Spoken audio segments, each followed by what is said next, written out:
Mister স্টিভেনসনকে গত রাত্রে একটি হোটেলে আক্রমণ করে হত্যা করা হয়েছে। তিনি যখন তার ঘরে ঘোরাফেরা করছিলেন আর ঠিক তখনই তার মাথায় কেউ আঘাত করে তাকে হত্যা করে।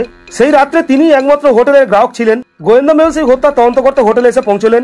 রিসেপশনিস্ট বলে মিস্টার স্টিভেনসন খুব শক্তিশালী এবং ধনী ব্যক্তি ছিলেন। তিনি আমাদের হোটেলে থাকার একমাত্র কারণ হলো ওনার গাড়িটি আমাদের হোটেলের সামনে খারাপ হয়ে গিয়েছিল, তাই আমি ওনার গাড়িটি ঠিক করাবার জন্য মেকানিকের সন্ধানে সারা রাত বাইরে ছিলাম। ওয়াচম্যান বলে প্রচন্ড ঝড় বৃষ্টির কারণে গত রাত্রে কোনো রকম আলো ছিল না, তাই আমি জেনারেটরটি ঠিক করতে বেসমেন্টে ছিলাম। দাসী বলে মিস্টার স্টিভেনসন তার ঘর থেকে ফোন করে হাউসকিপিং ডেকেছিলেন এবং তিনি আরও বলেছিলেন যে তিনি রাতের খাবার খাবেন না। এই তিনজনের মধ্যে একজন মিথ্যা বলছে। আপনি কি অনুমান করতে পারেন তিনি কে? এই রিসেপশনিস্ট, গার্ড না দাসী?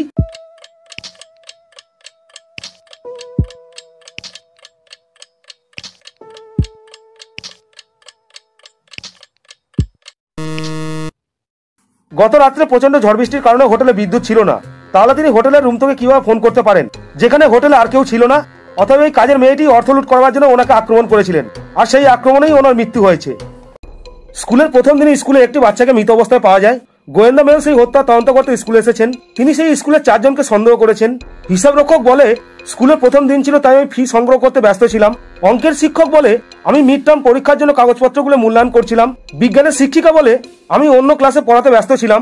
আর ল্যাবের কর্মী বলে আমি সারাদিন ল্যাবেই ছিলাম। এই 4 জনের মধ্যেই একজন ওই বাচ্চাটিকে হত্যা করেছে। আপনি কি অনুমান করতে পারেন তিনি কে? এই হিসাব রক্ষক, গণিতের শিক্ষক, বিজ্ঞানের শিক্ষক না ল্যাব কর্মী?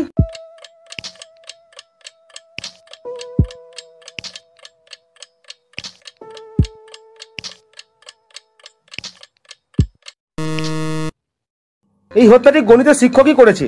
যেহেতু স্কুলের প্রথম দিন ছিল, তাহলে তিনি পরীক্ষার কাগজপত্র কিভাবে মূল্যায়ন করতে পারেন? অথবা ইনি আতঙ্কিত হয়ে মিথ্যা বলছেন, ইনিই সেই বাচ্চাটিকে হত্যা করেছেন।